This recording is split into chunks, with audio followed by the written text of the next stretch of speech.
आप सभी का हमारे चैनल पे स्वागत है। प्लीज हमारे चैनल को सब्सक्राइब, लाइक, कमेंट, शेयर करें।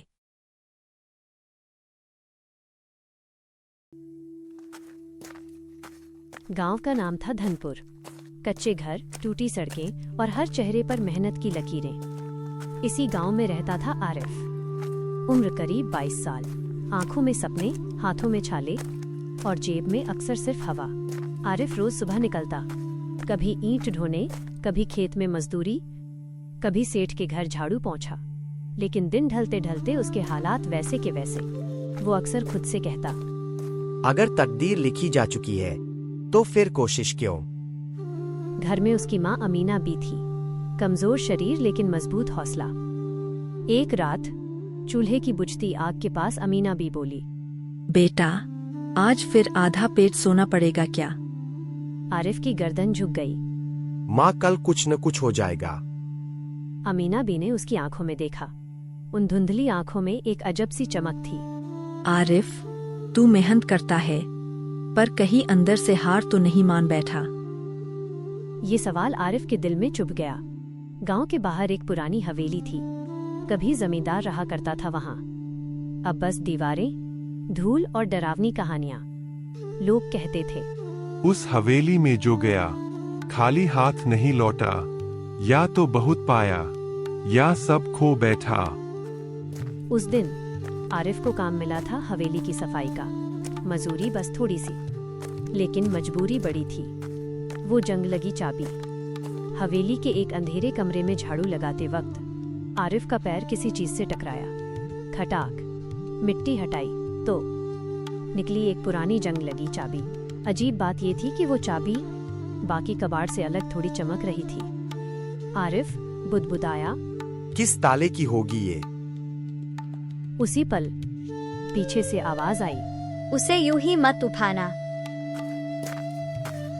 वो आवाज थी सबा की, गांव के स्कूल मास्टर की बेटी, सीधी, समझदार और बेबाक।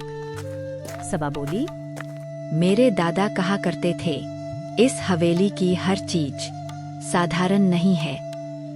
दीदी, मेरे हालात से ज्यादा अजीब क्या होगा? कभी कभी एक छोटी चीज पूरी जिंदगी बदल देती है।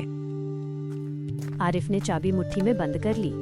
उसे नहीं पता था कि यही पल उसकी तकदीर की पहली करवट है। उस दिन के बाद आरिफ की जिंदगी में अजीब घटनाएं शुरू हुईं। जहां जाता कोई न कोई दरवाजा बंद मिलता, लेकिन जेब में वो चाबी होते ही उसे नया रास्ता दिख जाता। फिर भी पैसा नहीं, शोहरत नहीं, सुकून नहीं, बस इशारे, जैसे तकदीर कह रही हो, समझ सको तो आगे बढ़ो। आरिफ ने नोट किया था, जब भी वो चाबी उसकी जेब में होती, उसे अजीब सा भरोसा महसूस होता, लेकिन भरोसे से पेट नहीं भरता। अगले दिन वो गांव के सेठ रघुनाथ लाल के यहाँ काम मांगने गया। सेठ ने ऊपर से नीचे देखा। काम, तेरे जैसे 10 लाइन में खड़े हैं। आरिफ ने हाथ जोड़ दिए। सेठ जी, माँ बीमार है, आज कुछ मिल जाए तो। किस्मत में होगा तो मिल जाएगा। आरिफ बाहर निकला। दिल में आग थी। सब किस्मत पर डाल देते हैं, लेकिन किस्मत भी तो किसी की सुनती नहीं। शाम को आरिफ हवेली के पीछे वाले कमरे में गया। वहां एक पुराना लोहे का संदूक रखा था। अब तक वो हमेशा बंद मिला था। उस दिन न जाने क्यों आरिफ ने जेब से चाबी निकाली। हाथ कांप रहे थे। अगर ये खुल गया तो शायद सब बदल जाए। ताला खुल गया। अंदर न सोना, न पैसा, न गहने, बस एक पुरानी डायरी और नीचे लिखा एक वाक्य, जो तकदीर को चोर रास्ते से बदलना चाहे वो पहले खुद टूटता है। आरिफ को गुस्सा आ गया। ये मजाक है। मेहनत, भूख, दर्द, सब मजाक है क्या? उसने डायरी फेंक दी। उसी रात आरिफ को तेज बुखार चढ़ गया। माँ घबराई। या अल्लाह, ये क्या हो गया मेरे बेटे को? दवा के पैसे नहीं थे। गांव के वही लोग जो कल तक सम्मान से बात कर रहे थे, आज दरवाजा बंद कर रहे थे। आजकल सबके अपने दुख हैं। आरिफ बुखार में बड़बड़ा रहा था। मैंने कुछ गलत नहीं किया, मुझे माफ कर दो। उसकी मुट्ठी अब भी चाबी पकड़े हुए थी। रात के वक्त सबा दौड़ती हुई आई। वो मास्टर साहब की बेटी थी, लेकिन दिल से बहुत बड़ी। उसने माँ से कहा, खाला, डरिए मत, मैं दवा ले आई हूँ। सबा, मैं गलत था ना? सबा ने शांत स्वर में कहा, गलत ये नहीं कि तुम बदले हालात चाहते हो, गलत ये है कि तुम खुद को छोटा समझने लगे। ये शब्द आरिफ के दिल में उतर गए। 3 दिन बाद आरिफ ठीक हुआ। उसने सबसे पहले हवेली जाकर डायरी उठाई। इस बार ध्यान से पढ़ी। अंदर लिखा था, ये चाबी ताला नहीं खोलती, ये इंसान को खोलती है। हर बार जब तुम ईमान से फैसला करोगे, रास्ता खुद खुलेगा। आरिफ ने गहरी सांस ली। तो अब भागना नहीं, लड़ना है। अगले हफ्तों में आरिफ ने छोटा सा काम शुरू किया। टूटे औजार ठीक करना, लोगों की बेकार चीजों को काम का बनाना। शुरुआत में हंसी उड़ी, अरे इससे क्या होगा, लेकिन धीरे धीरे लोग आने लगे। पहली बार आरिफ की जेब में ईमान की कमाई आई। उसने माँ के हाथ में पैसे रखे। अमीना बी की आंखें भर आईं। बेटा, आज तुझे देखकर तेरे अब्बा की याद आ गई। आरिफ नहीं जानता था कि जिस सेठ ने उसे अपमानित किया था, वही सेठ अब उसकी बढ़ती तरक्की से डरने लगा था। और तकदीर का सबसे बड़ा इम्तिहान अब शुरू होने वाला था। सेठ रघुनाथ लाल अब चैन से नहीं सो पाता था। गांव में चर्चा होने लगी थी। अरे, वही आरिफ जो कभी मजदूरी मांगता फिरता था, अब अपने दम पर काम कर रहा है। सेठ ने गुस्से में हुक्का पटक दिया। ये लड़का ज्यादा उड़ने लगा है।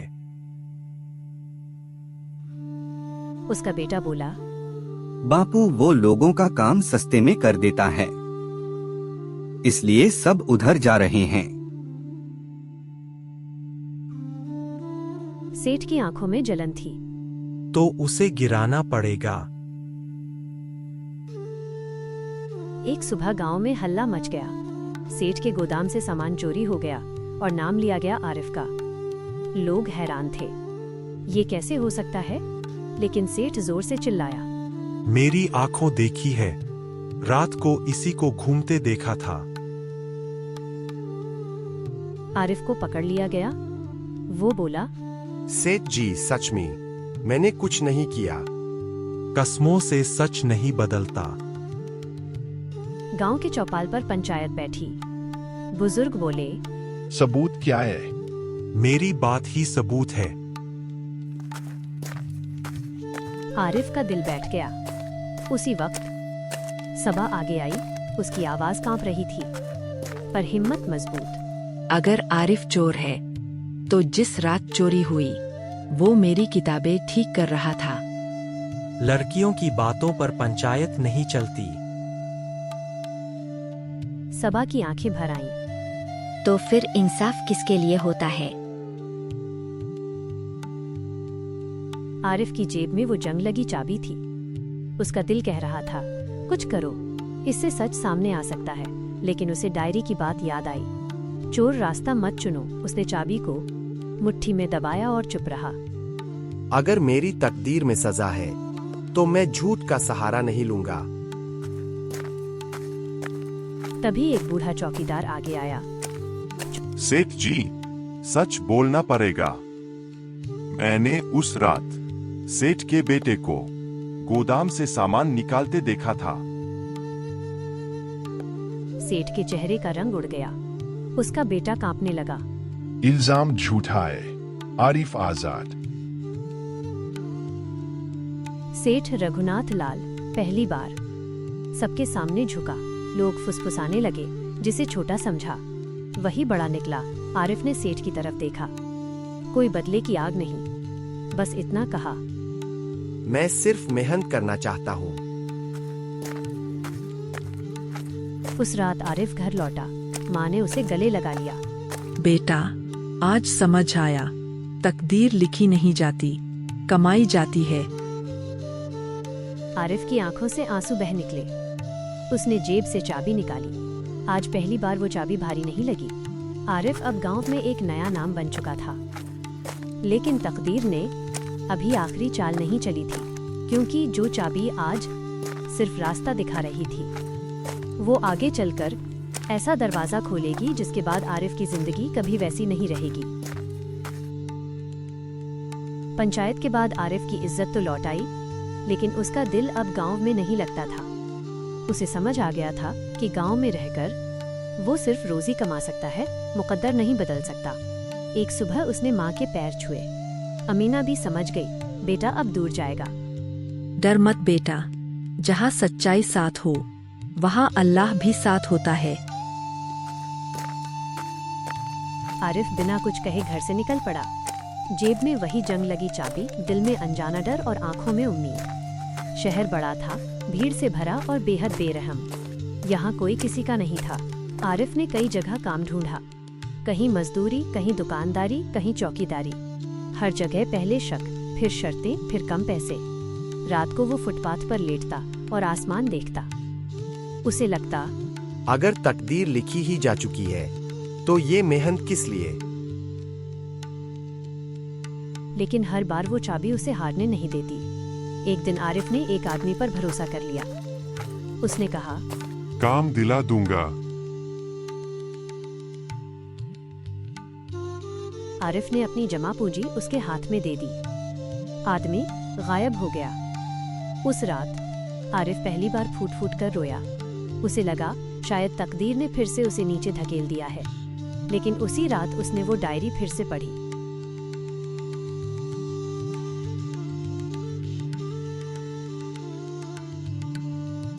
धीरे धीरे आरिफ ने फिर से शुरुआत की। इस बार किसी पर भरोसा नहीं, सिर्फ अपने हाथों पर। वो टूटे सामान ठीक करता, पुरानी चीजों को नया बनाता। लोगों को उसका काम पसंद आने लगा। नाम नहीं, लेकिन पहचान बनने लगी। एक दिन एक छोटी फैक्ट्री के मालिक ने उसकी मेहनत देखी। बिना ज्यादा बात किए उसे काम दे दिया। यही से आरिफ की जिंदगी धीरे धीरे पटरी पर आने लगी। सालों बाद आरिफ उसी हवेली में लौटा जहां से सब शुरू हुआ था। अब वो टूटी नहीं लगती थी, क्योंकि आरिफ बदल चुका था। उसने संदूक खोला। इस बार अंदर कुछ नया नहीं था, बस वही चाबी। तकदीर कोई ताला नहीं जो चाबी से खुले। तकदीर वो रास्ता है जो हर सही फैसले से खुद बनता जाता है। उसे समझ आ गया था, चाबी कभी जादुई नहीं थी, जादू उसके फैसलों में था।